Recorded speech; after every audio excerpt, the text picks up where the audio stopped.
Well, after I got done making the stock on this Essex, I gave it back to the customer. He wanted to do his own finish work, and so he just brought it back to me the other day, and he finished this forearm as well. But now I've got to clean the checking out on this forearm, and I got to add the checking, the original pattern, to the buttstock. This checking is quite primitive. It really is. It's got, it's not very straight on its lines. It's not very consistent on the spacing of the checking. Some of it is really wide and some of it's not so wide. So all I'm going to be able to do is just deepen it. Try to keep it in bounds and simply deepen everything. And if I have a chance to straighten out something, I will. After I get it all recut, I'll add some checkering oil or some maybe some linseed oil. I'll have to get back with the customer and see kind of what look he wants. The linseed oil I have is dark.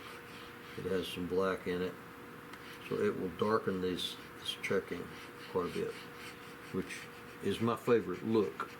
Besides that, the fact that linseed oil is extremely protective. It adds a real nice protection. Keeps water and anything else that you don't want in there out. But these lines are absolutely atrocious. Matter of fact, I'm going to have to straighten them out with a veining tool. I can't even make sense of them with this checkering tool. It's unbelievable.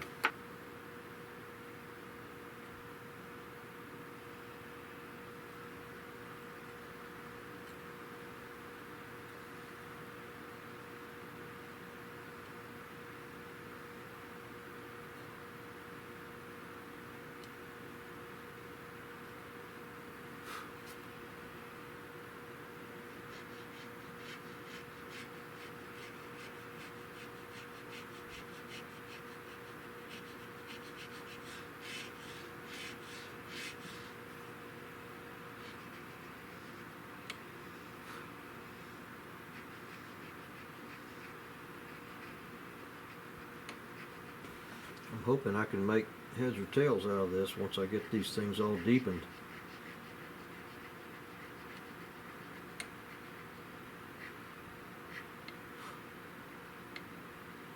Wow.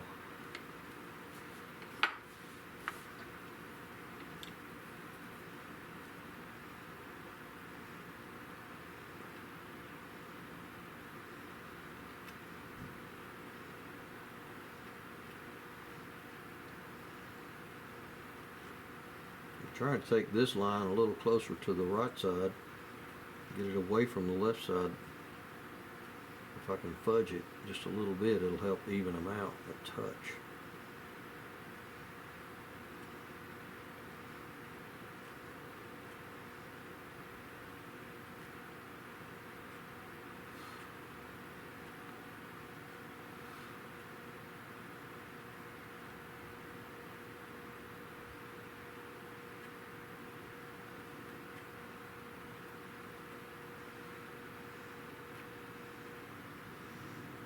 I'm cleaning out the finish because all these lines are full of finish, which is not unusual when you do it this way. It's easier to clean them out with a veiner than it is to try to use a checking tool, and your grooves in the file get all clogged up. But I'm also trying to even out. There's wide spaces and narrow spaces, and I'm trying to kind of even them out, make the wider ones a little narrower and make the narrow ones a little bit wider. Once I get this all cleaned out with this veiner, I'll come back with the checker tool and deepen them. There's places where the lines don't go all the way to the end of where they should go. So I'm just going along and correcting each line the best I can.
Well, that's all the hand cutting. Now I'm going to deepen everything with an actual checkering tool. Go back to the A lines that I started with.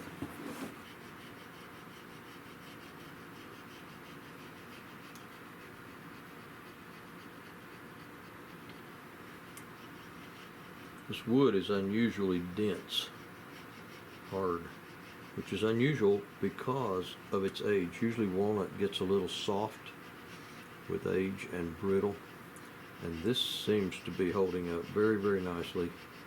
And it might be that it's because it's made in New York.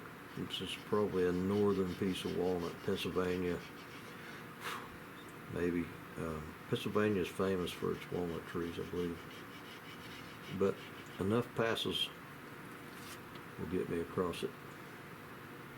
I'm still picking up just a little bit of that finish, and it's dulling this tool, not dulling it, crowding it, clogging it up.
My customer has finished the finish work on it and brought it back to me, and I've got to transfer this checkering pattern from this old stock to the new one. So I put a piece of blue painter's tape on it, and you can press it and you can see,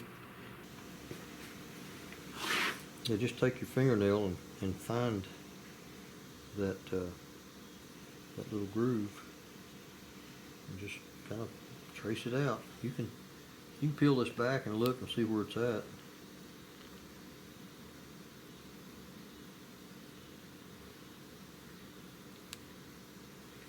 This actually stops about right there's the end of it, where these two lines come together. And you can take a dull, soft lead pencil, and it'll it'll follow it also.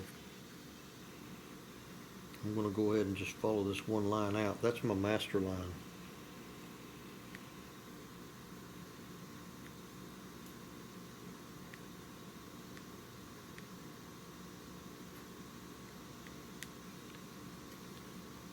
Well,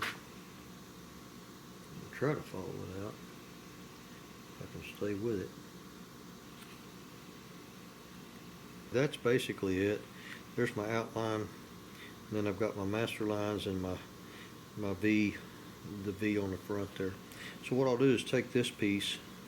You want to be careful about pulling this loose, because when you pull it loose, if you're not careful, you'll stretch it and it'll change the shape of that. You have to sort of lift everything all at the same time, all at once. And then that's my pattern.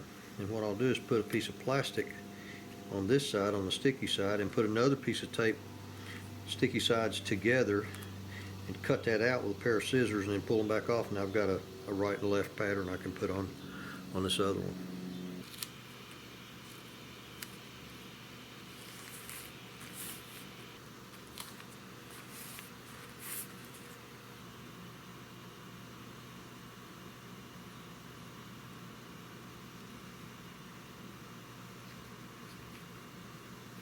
I'm going to leave myself a little handle, a little tab, that I can pull these things apart. Otherwise you can't get them apart.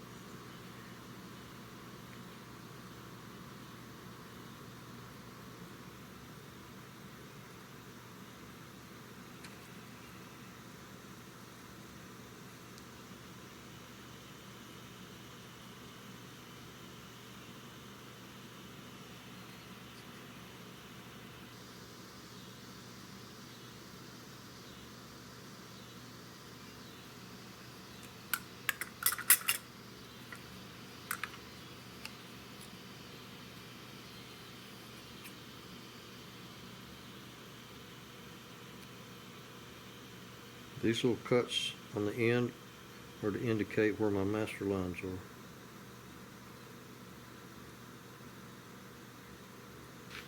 This little end, this little tab I left sticking out, is how far it is off of that straight edge of the bottom of the wood on the pistol grip.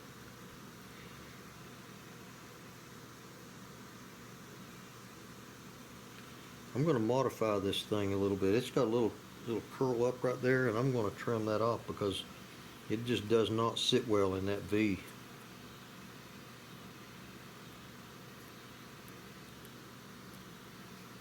It does not fit right there.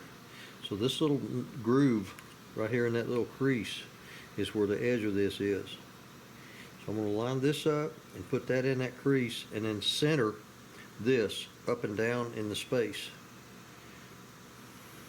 And I'm also going to look from the edge of the metal to the edge of this pattern is about a heavy 1/8 of an inch, and that'll get my alignment up here in the front.